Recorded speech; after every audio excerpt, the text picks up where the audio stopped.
have been reminding myself of good manners because I always forget to thank who I should thank, but this time I can't.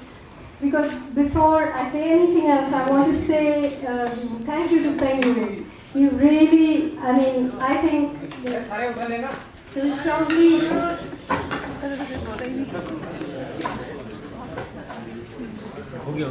probably 3 weeks from the day we decided to go ahead with this book and today. And in particular, Ravi and Veena and Himali, thank you so much. I do think that today in itself is a political occasion, and in itself is a political victory. That's a bouquet for you. That's a bouquet.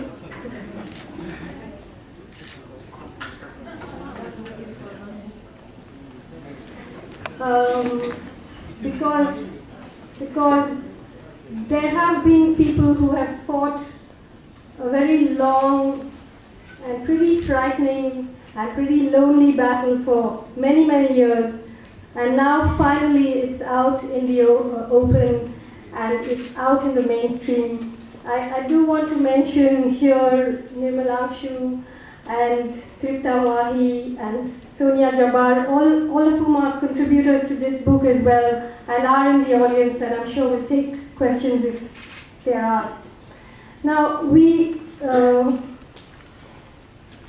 I just want to talk about why this case is important, because it's not just about the Parliament attack, it's not just about Afzal, all those very specific issues have been raised here.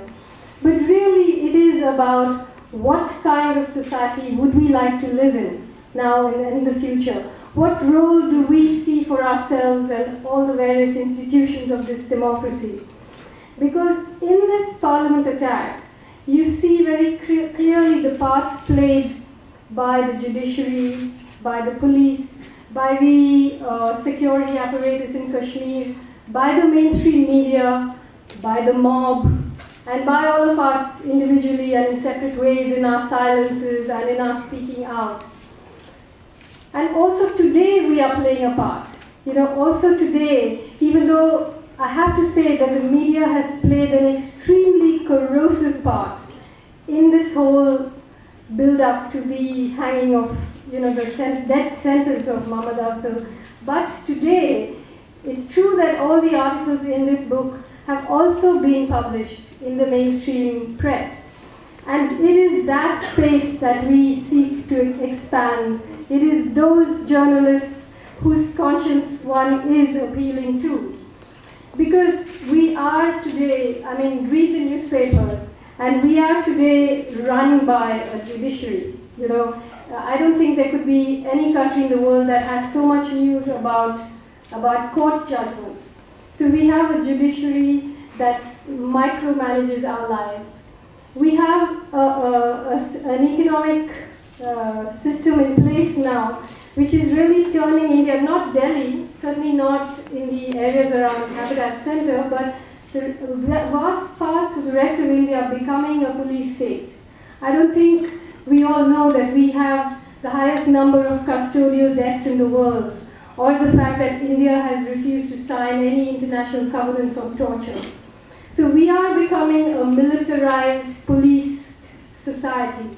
And in that situation, what kind of role do we play? How do we expand the democratic space? I think this is and this story tells us a lot about it.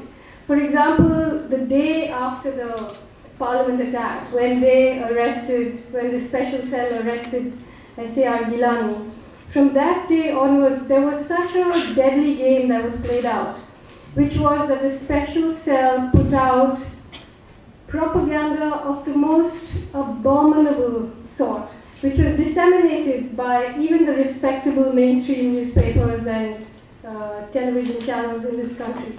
And then followed a sort of parallel game where you built up this national hysteria by telling these lies in the press, while the judicial process is on, which never looks at this at these media reports which never come under judicial scrutiny, but it allows the courts to then function in a completely unaccountable way. Because if you look carefully at the judgment, apart from what Indra said about the fact that Afzal did not have legal representation, the fact is that there is not hardly a single piece of evidence that withstands even non-legal scrutiny, let alone legal scrutiny.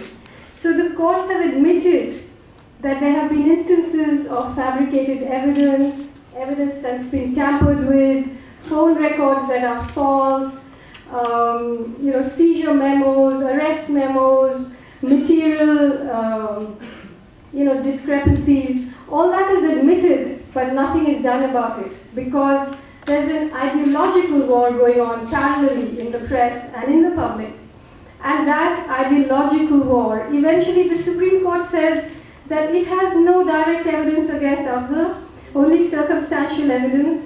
It says there's nothing to connect him to a terrorist organization, but in order to satisfy the collective conscience of society, he must be hanged. But who molded the collective conscience? All this false propaganda. And then you have opinion polls based on people who are informed with the false propaganda. So, is this the kind of society that we look forward to becoming?